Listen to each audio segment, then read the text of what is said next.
नमस्कार, जय हिंद, वंदे मातरम। प्यारे बच्चों, आज हम जो विषय लेकर आए हैं वो है भारतीय राष्ट्रीय आंदोलन। किसी भी एग्जाम के लिए बहुत ही महत्वपूर्ण टॉपिक है और हर एग्जाम में यहाँ से बार बार प्रश्न पूछे जाते हैं।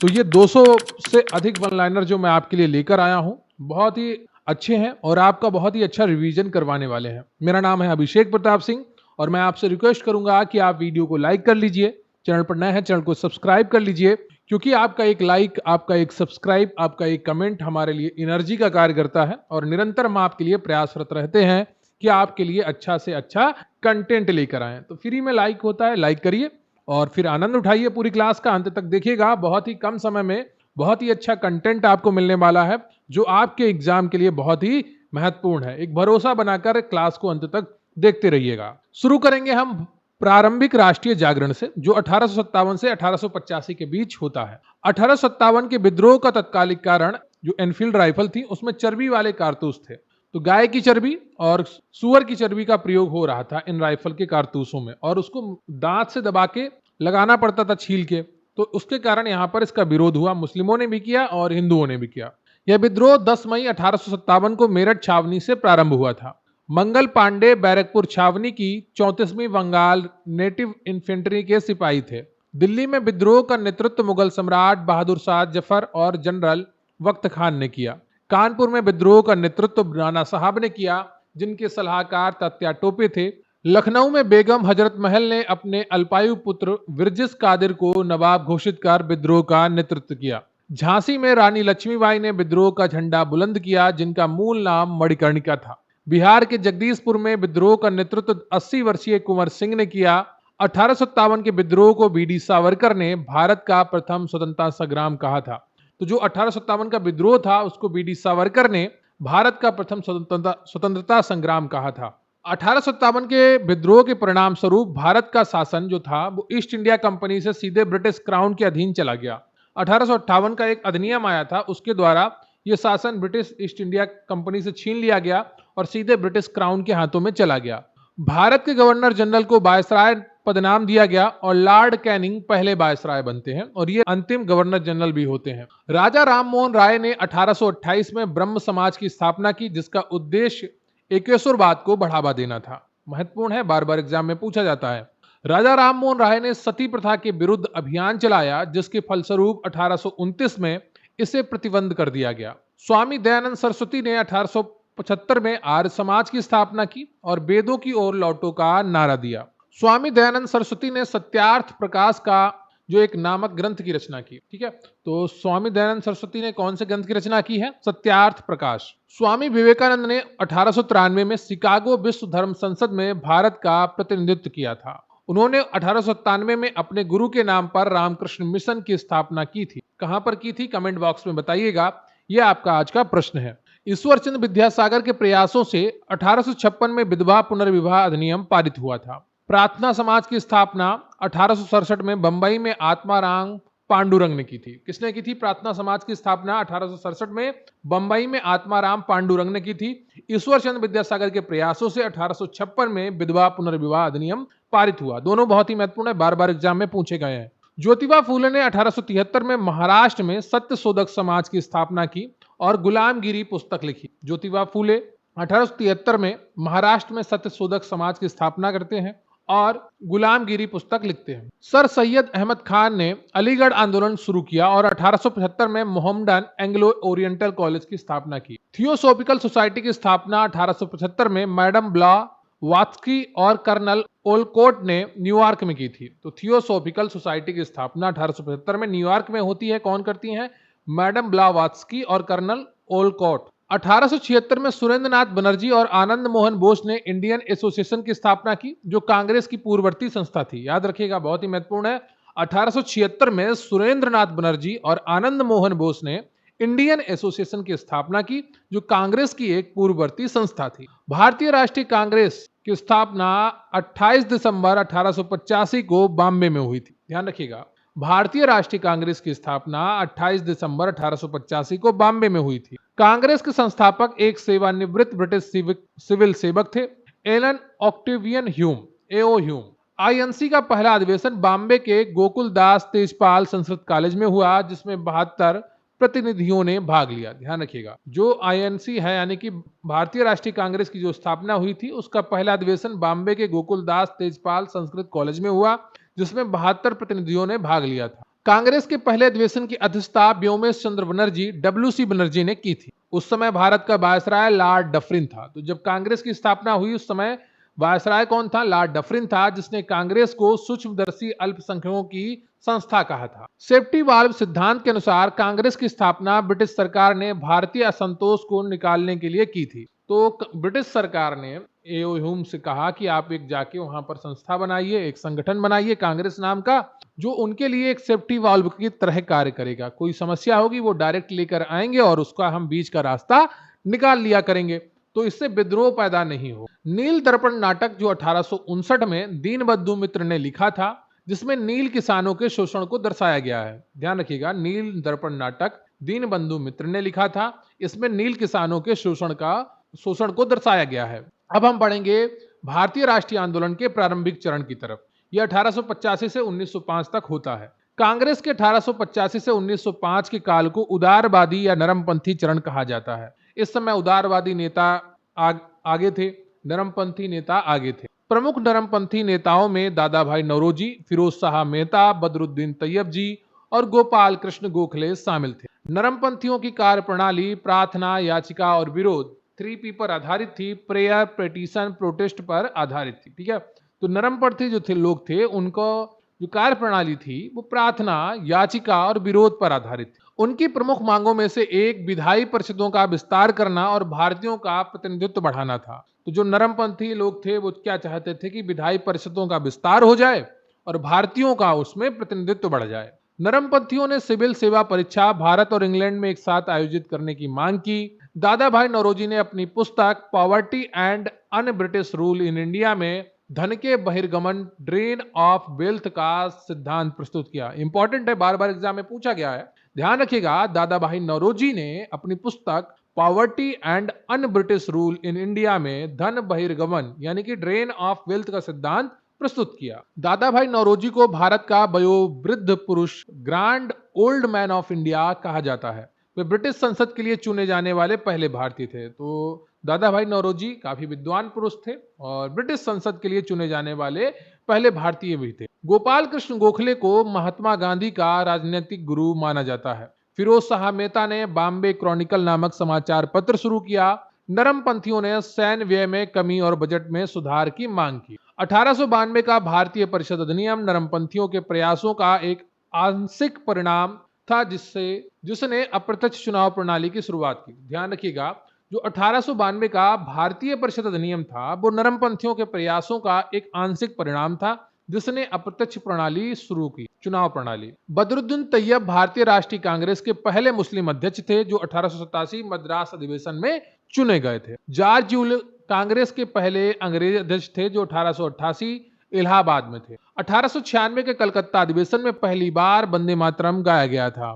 गोपाल कृष्ण गोखले ने 1905 में सर्वेंट्स ऑफ इंडिया सोसाइटी की स्थापना की थी। तो गोपाल कृष्ण गोखले ने 1905 में एक सोसाइटी की स्थापना की, उसका नाम था सर्वेंट्स ऑफ इंडिया सोसाइटी। नरमपंथी ब्रिटिश न्यायप्रियता में विश्वास रखते थे और उनका लक्ष्य क्रमिक सुधार था। सुरेंद्रनाथ बनर्जी को बिना ताज का बादशाह कहा जाता था। ठीक है, ध्यान रखिएगा, सुरेंद्रनाथ बनर्जी को बिना ताज का बादशाह कहा जाता था।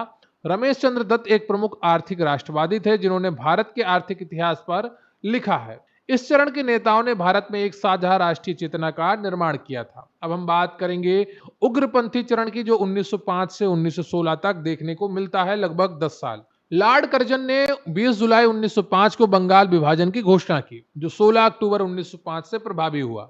बंगाल विभाजन का वास्तविक उद्देश्य फूट डालो और राज करो की नीति के तहत राष्ट्रवाद को कमजोर करना था। बंगाल विभाजन के विरोध में स्वदेशी और बहिष्कार आंदोलन चलाया गया। 16 अक्टूबर 1905 को पूरे बंगाल में शोक दिवस के रूप में मनाया गया और लोगों ने एक दूसरे को राखी बांधी। सुरेंद्रनाथ बनर्जी ने बंग भंग आंदोलन में महत्वपूर्ण भूमिका निभाई, उन्हें राष्ट्रगुरु भी कहा जाता है। उग्रपंथी या गरमपंथी नेताओं की तिकड़ी में लाल बाल पाल, लाला लाजपत राय, बाल गंगाधर तिलक और बिपिन चंद्र पाल शामिल थे। अरविंद घोष भी एक प्रमुख उग्रपंथी विचारक थे। बाल गंगाधर तिलक ने नारा दिया कि स्वराज मेरा जन्मसिद्ध अधिकार है और मैं इसे लेकर रहूंगा।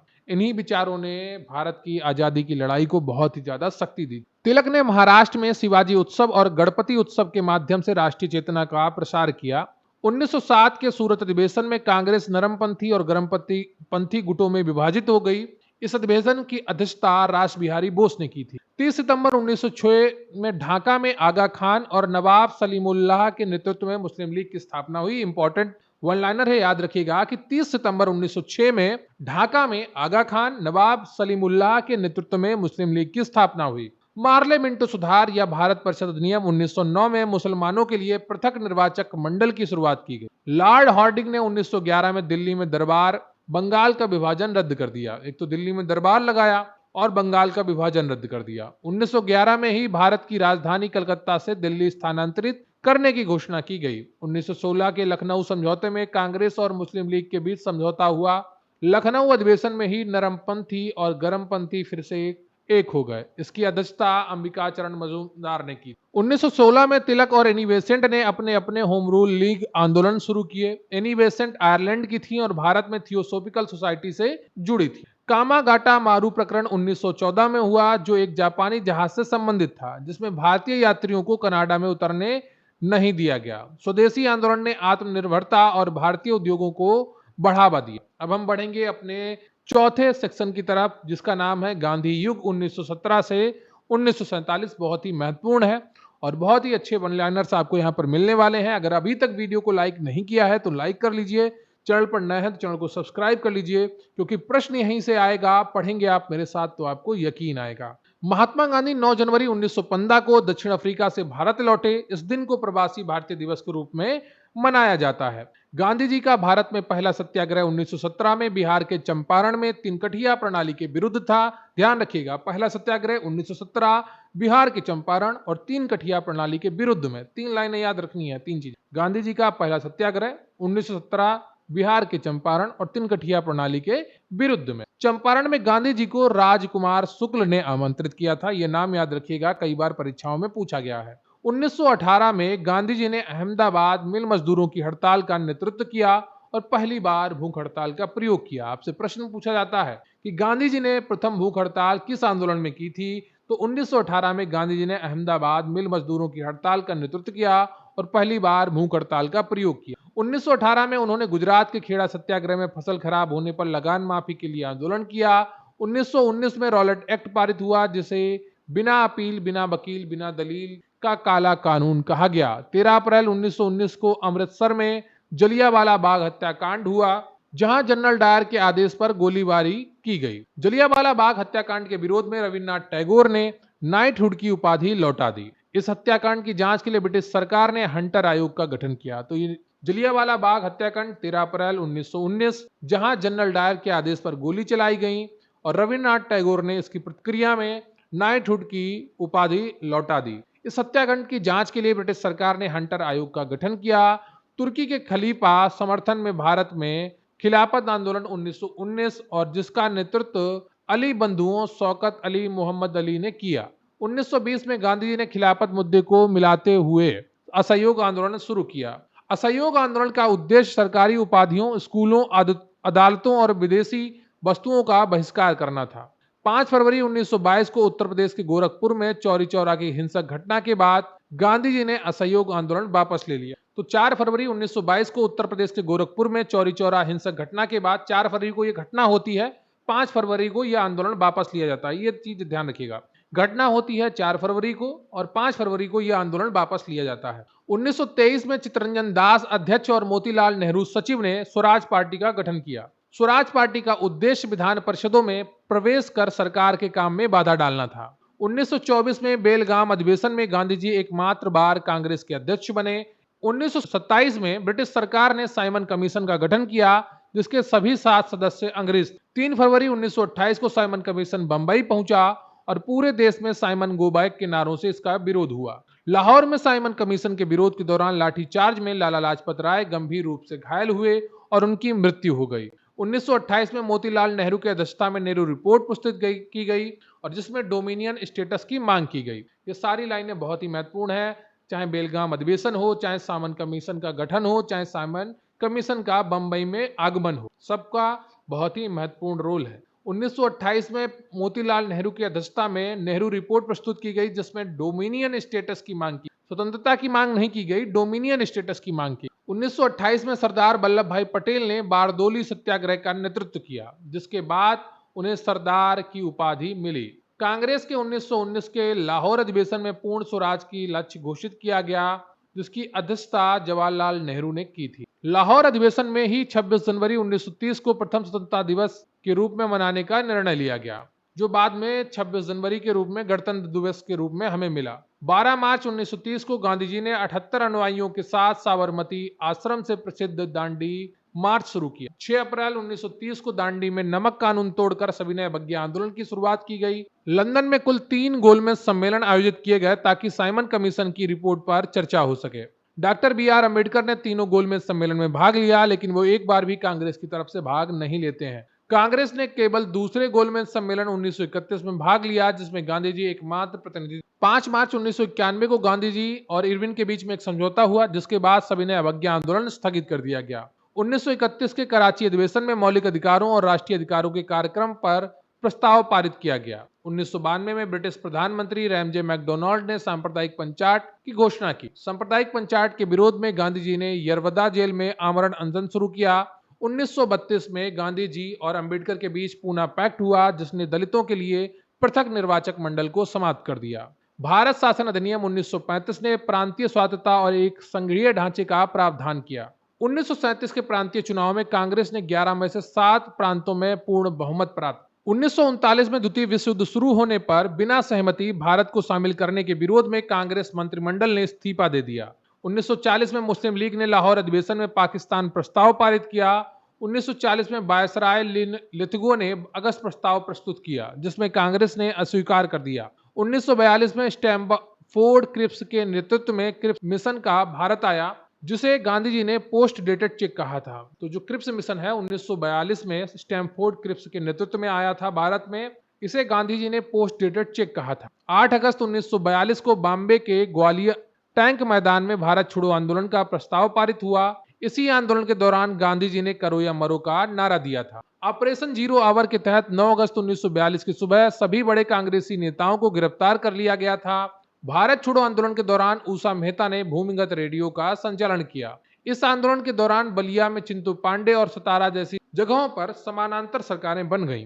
यह आंदोलन स्वतः स्फूर्त था, लेकिन नेतृत्व की पहली पंक्ति जेल में थी। अब हम बढ़ेंगे अपने अगले भाग की तरफ, जिसका नाम है स्वतंत्रता की ओर 1945 से 47। वीडियो को लाइक कर लीजिएगा, चैनल पर नए हैं चैनल को सब्सक्राइब कर लीजिएगा, क्योंकि प्रश्न यहीं से आएगा। आप पढ़ेंगे आप मेरे साथ तो आपको यकीन आएगा। अब बढ़ेंगे हम अपने अगले टॉपिक की ओर, जिसका नाम है स्वतंत्रता की ओर 1945 से 1947। द्वितीय विश्व युद्ध 1 सितंबर 1939 से 2 सितंबर 1945 तक चला, जिसने ब्रिटिश साम्राज्य को कमजोर कर दिया। 1944 में सी राजगोपालाचारी ने कांग्रेस लीग समझौते के लिए CR फार्मूला प्रस्तुत किया। 1945 में वायसराय लॉर्ड वेवल ने शिमला सम्मेलन का आयोजन किया, जो असफल रहा। 1945-46 में आजाद हिंद फौज INA के सैनिकों शहनवाज खान, गुरबख्श ढिल्लो, प्रेम सहगल पर दिल्ली के लाल किले में मुकदमा चलाया गया। फरवरी 1946 में रॉयल इंडियन नेवी शाही नौसेना का विद्रोह हुआ। ब्रिटिश शासन के ताबूत में अंतिम कील साबित हुआ। मार्च 1946 में ब्रिटिश सरकार ने भारत में सत्ता हस्तांतरण के लिए कैबिनेट मिशन योजना भेजी। कैबिनेट मिशन में 3 सदस्य थे, पैथिक लॉरेंस, स्टैफोर्ड क्रिप्स और AB अलेक्जेंडर। इस योजना के तहत भारत की संविधान सभा के गठन के लिए चुनाव हुए। संविधान सभा की पहली बैठक 9 दिसंबर 1946 को डॉक्टर सच्चिदानंद सिन्हा की अध्यक्षता में हुई। मुस्लिम लीग द्वारा पाकिस्तान की मांग अस्वीकार किए जाने पर 16 अगस्त 1946 को प्रत्यक्ष कार्रवाई दिवस मनाया गया। 2 सितंबर 1946 को जवाहरलाल नेहरू के नेतृत्व में अंतरिम सरकार का गठन हुआ। 20 फरवरी 1947 को ब्रिटिश प्रधानमंत्री क्लीमेंट एटली ने जून 1948 तक भारत छोड़ने की घोषणा की। लॉर्ड माउंटबेटन भारत के अंतिम वायसराय और स्वतंत्र भारत के पहले गवर्नर जनरल थे। 3 जून 1947 को माउंटबेटन योजना प्रस्तुत की गई, जिसमें भारत के विभाजन को स्वीकार किया गया। भारतीय स्वतंत्रता अधिनियम 18 जुलाई 1947 को ब्रिटिश संसद में पारित हुआ। भारत का विभाजन हुआ और 15 अगस्त 1947 को भारत एक स्वतंत्र राष्ट्र बन गया। स्वतंत्रता के समय कांग्रेस के अध्यक्ष JB कृपलानी थे। भारत और पाकिस्तान के बीच सीमा का निर्धारण करने के लिए रेडक्लिफ आयोग का गठन किया गया था। सरदार वल्लभ भाई पटेल ने रियासतों के एकीकरण में महत्वपूर्ण भूमिका निभाई। सी राजगोपालचारी स्वतंत्र भारत के पहले और अंतिम भारतीय गवर्नर जनरल थे। क्लियर है आपको? तो ये जो अंतिम समय में था उसकी बात हो रही है। अब हम कुछ और महत्वपूर्ण चीजें देखेंगे जो क्रांतिकारी आंदोलन से जुड़ी हैं। 1897 में चापेकर बंधुओं दामोदर और बालकृष्ण ने पूना में प्लेग कमिश्नर रैंड की हत्या की थी।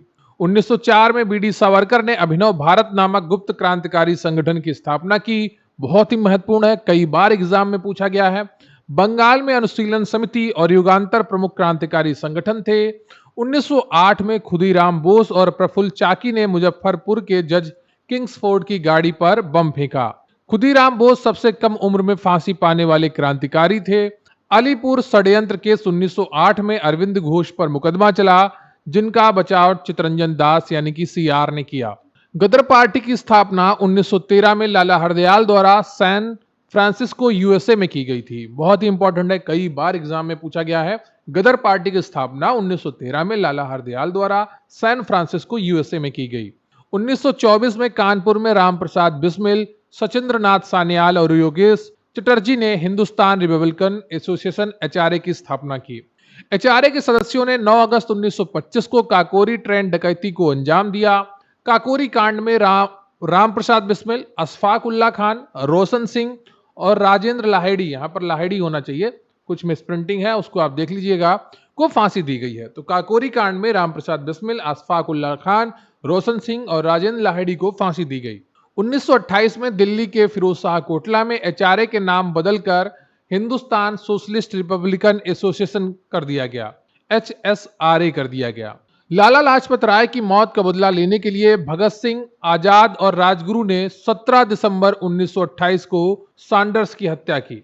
भगत सिंह और बटुकेश्वर दत्त ने 8 अप्रैल 1929 को केंद्रीय विधानसभा में बम फेंका, जिसका उद्देश्य किसी को मारना नहीं बल्कि बहरों को सुनाना था। जहां पर लोग नहीं थे वहां पर उन्होंने ये बम फेंका था। जेल में राजनीतिक कैदी के दर्जे के लिए भूख हड़ताल के दौरान 64वें दिन जतिन दास की मृत्यु हो गई। भगत सिंह, सुखदेव और राजगुरु को 23 मार्च 1931 को लाहौर षड्यंत्र केस में फांसी दी गई थी। चंद्रशेखर आजाद 27 फरवरी 1931 को इलाहाबाद के अल्फ्रेड पार्क में पुलिस मुठभेड़ में शहीद हुए। सूर्य सेन, जिन्हें मास्टर दा भी कहा जाता है, ने 1930 में चटगांव शस्त्रागार पर हमले का नेतृत्व किया था। प्रीतिलता वादेदार और कल्पना दत्त जैसी महिला क्रांतिकारी सूर्य सेन के साथ जुड़ी थी। लंदन में इंडिया हाउस की स्थापना श्यामजी कृष्ण वर्मा ने की थी, बहुत ही महत्वपूर्ण है। मदन लाल ढींगरा ने 1909 में लंदन में करजन वायली की हत्या की थी, यह भी आपके लिए बहुत ही महत्वपूर्ण है। मैडम भीकाजी कामा ने 1907 में जर्मनी के स्टटगार्ट में भारतीय ध्वज फहराया था। उन्हें भारतीय क्रांति की मां कहा जाता है। तो मैडम भीका जी कामा जो थी उनको भारतीय क्रांति की मां कहा जाता है, याद रखिएगा। उन्होंने 1907 में जर्मनी के स्टटगार्ट में भारतीय ध्वज फहराया था। सुभाष चंद्र बोस ने 1939 में कांग्रेस अध्यक्ष पद से इस्तीफा देकर फॉरवर्ड ब्लॉक की स्थापना की थी। अध्यक्ष पद का इस्तीफा इसलिए दिया था, जो 1939 में त्रिपुरी संकट हुआ था तो उसमें अध्यक्ष चुन लिया गया था सुभाष चंद्र बोस को, लेकिन गांधी जी नहीं चाहते थे कि सुभाष चंद्र बोस अध्यक्ष बने, इसलिए वो इस्तीफा दे देते हैं और फिर अपना एक अलग संगठन बनाते हैं, फॉरवर्ड ब्लॉक। सुभाष चंद्र बोस ने 1943 में सिंगापुर में आजाद हिंद फौज आईएनए का नेतृत्व संभाला और दिल्ली चलो का नारा दिया। उन्होंने तुम मुझे खून दो मैं तुम्हें आजादी दूंगा का प्रसिद्ध नारा भी दिया। आईएनए की महिला रेजिमेंट का नाम रानी झांसी रेजिमेंट था, जिसका नेतृत्व कैप्टन लक्ष्मी सहगल ने किया। आईएनए ने अंडमान और निकोबार द्वीपों को आजाद कराया और उनका नाम शहीद और स्वराज द्वीप रखा। ऊधम सिंह ने 1940 में लंदन में माइकल ओ डायर की हत्या कर जलियांवाला बाग हत्याकांड का बदला लिया। रास बिहारी बोस एक प्रमुख क्रांतिकारी थे जिन्होंने जापान में भारतीय स्वतंत्रता आंदोलन का नेतृत्व किया। बटुकेश्वर दत्त भगत सिंह के करीबी सहयोगी थे और सेलुलर जेल में उन्होंने लंबा समय बिताया था। क्रांतिकारी आंदोलन ने युवाओं में देशभक्ति की भावना जगाई और स्वतंत्रता संघर्ष को गति दी थी। अब हम बात करेंगे प्रमुख अधिनियम, पत्रिकाएं और नारे। ये भी बहुत ही इंपॉर्टेंट है, आपके एग्जाम में बार बार यहां से प्रश्न बनते हैं। जो सबसे इंपॉर्टेंट है आपका वो है कि 1878 का Vernacular Press Act, Lord Lytton द्वारा भारतीय भाषाओं के समाचार पत्रों पर प्रतिबंध लगाने के लिए लाया गया था। बहुत ही महत्वपूर्ण है, बहुत बार एग्जाम में पूछा गया है। 1882 में लॉर्ड लिटन ने इसे लागू किया था और लॉर्ड रिपन ने इसको रद्द किया था। तो री से आप रद्द याद कर लीजिए और ली से आप लागू याद कर लीजिए, ठीक है। तो 1878 में Vernacular Press Act Lord Lytton ने लागू किया, ठीक है। ला किस पर? भारतीय समाचार, जो भारतीय भाषाओं के समाचार पत्र थे उन पर प्रतिबंध लगाने के लिए वर्नाकुलर प्रेस एक्ट आया। फिर 1882 में लॉर्ड रिपन ने वर्नाकुलर प्रेस एक्ट को रद्द किया। उन्हें स्थानीय सुशासन का जनक भी कहा जाता है, किसको? लॉर्ड रिपन को। 1883 का इलवर्ट बिल भारतीय न्यायाधीशों को यूरोपीय लोगों पर मुकदमा चलाने की अनुमति देने से संबंधित था। 1909 में मार्ले मिंटो सुधारों ने भारत में सांप्रदायिक प्रतिनिधित्व की शुरुआत की। 1919 के मॉन्टेग्यू चेम्सफोर्ड सुधारों ने प्रांतों में द्वैत शासन प्रणाली शुरू की थी। तो 1919 का जो मॉन्टेग्यू चेम्सफोर्ड सुधार अधिनियम था, इसके द्वारा क्या किया गया? प्रांतों में द्वैत शासन प्रणाली शुरू की गई। लेकिन 1935 के भारत शासन अधिनियम द्वारा प्रांतीय स्वायत्तता दी गई और केंद्र में द्वैत शासन प्रणाली शुरू की गई। तिलक ने केसरी मराठी और मराठा अंग्रेजी समाचार पत्र शुरू किए। केसरी जो पत्र था उनका वो मराठी में था और जो मराठा उनका पत्र था वो अंग्रेजी में था। महात्मा गांधी ने यंग इंडिया, नवजीवन, हरिजन और इंडियन ओपिनियन का संपादन किया। एनी बेसेंट ने न्यू इंडिया और कॉमनवेल्थ नामक समाचार पत्र शुरू किए। मौलाना अबुल कलाम आजाद ने अल हिलाल और अल बलाग पत्रिकाएं निकाली। जवाहरलाल नेहरू ने नेशनल हेराल्ड समाचार पत्र की स्थापना की। बंकिम चंद्र चटर्जी के उपन्यास आनंद मठ से वंदे मातरम गीत लिया गया है। गांधी जी की आत्मकथा सत्य के प्रयोग मूल रूप से गुजराती में लिखी गई थी। जवाहरलाल नेहरू ने डिस्कवरी ऑफ इंडिया पुस्तक अहमदनगर जेल में लिखी थी। लाला लाजपत राय ने अनहैप्पी इंडिया नामक पुस्तक लिखी है। India wins freedom Maulana Abul Kalam Azad की आत्मकथा है। नारा क्या है? इंकलाब जिंदाबाद। किसने दिया? भगत सिंह द्वारा लोकप्रिय किया गया इसको। नारा है दिल्ली चलो सुभाष चंद्र बोस, करो या मरो महात्मा गांधी। भारत छोड़ो आंदोलन के दौरान पूर्ण स्वराज का नारा जवाहरलाल नेहरू ने दिया था लाहौर अधिवेशन में। वेदों की ओर लौटो का नारा स्वामी दयानंद सरस्वती ने दिया था। जय हिंद का नारा सुभाष चंद्र बोस ने दिया। साइमन वापस जाओ यूसुफ मेहर अली द्वारा गढ़ा गया है और लाला लाजपत राय द्वारा लोकप्रिय बनाया गया। सरफरोशी की तमन्ना अब हमारे दिल में है, ये राम प्रसाद बिस्मिल से जुड़ा हुआ है। मेरे शरीर पर पड़ी एक एक लाठी ब्रिटिश साम्राज्य के ताबूत में एक एक कील साबित होगी, ये लाला लाजपत राय का कथन था। कांग्रेस की पहली महिला अध्यक्ष एनी बेसेंट 1917 कलकत्ता में बनी थी। कांग्रेस की पहली भारतीय महिला अध्यक्ष सरोजनी नायडू 1925 कानपुर में बनी थी।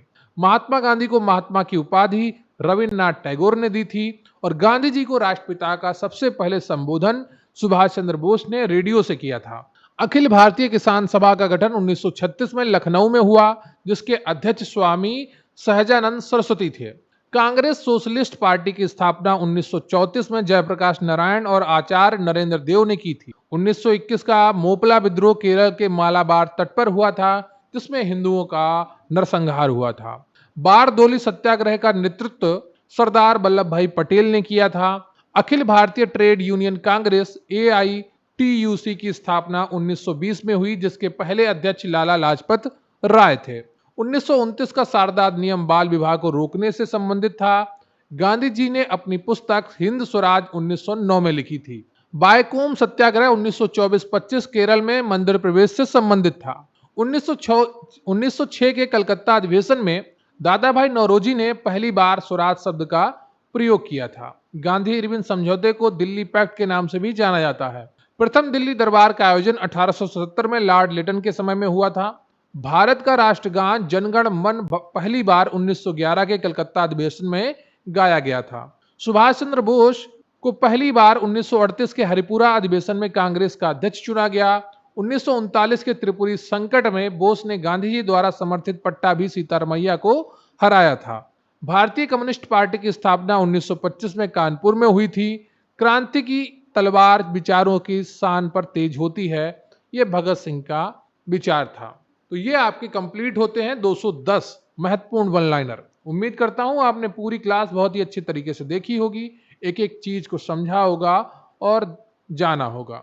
अगर आप इन सभी का अच्छे से रिवीजन कर लेंगे तो इसका गारंटी है कि आपका बहुत अच्छा आधुनिक भारत का इतिहास, राष्ट्रीय भारतीय आंदोलन कंप्लीट हो जाएगा, रिवाइज हो जाएगा। तो वीडियो को लाइक कर लीजिएगा, चैनल पर नया है चैनल को सब्सक्राइब कर लीजिएगा। अपने दोस्तों के साथ भी इस वीडियो को आप शेयर कर सकते हैं और कमेंट करके बताइएगा कि आपको ये वीडियो कैसा लगा। देखिए, आपका एक लाइक, आपका एक कमेंट, आपका एक सब्सक्राइब हो सकता है आपके लिए मायने ना रखता हो, लेकिन हम लोगों के लिए बहुत ही ज़्यादा मायने रखता है। हमें लगता है कि हम जो कंटेंट बना रहे हैं उसकी कोई रिस्पेक्ट कर रहा है, उसकी कोई वैल्यू कर रहा है, किसी से उसका फायदा हो रहा है, कोई तो उसको पसंद कर रहा है। ऐसी परिस्थिति में हमें ऊर्जा मिलती है कि आपके लिए और अच्छा कंटेंट लेकर आए। तो निरंतर आप वीडियो को लाइक करिए, चैनल को सब्सक्राइब करिए और कमेंट करके ज़रूर बताइएगा कि आपको ये वीडियो कैसा लगा और आप किस टॉपिक पे वीडियो चाहते हैं। मिलेंगे फिर किसी वीडियो में, तब तक के लिए जय हिंद, वंदे मातरम। अपना ख्याल रखिए बच्चों, और आपको सफलता हर कीमत पर मिलेगी।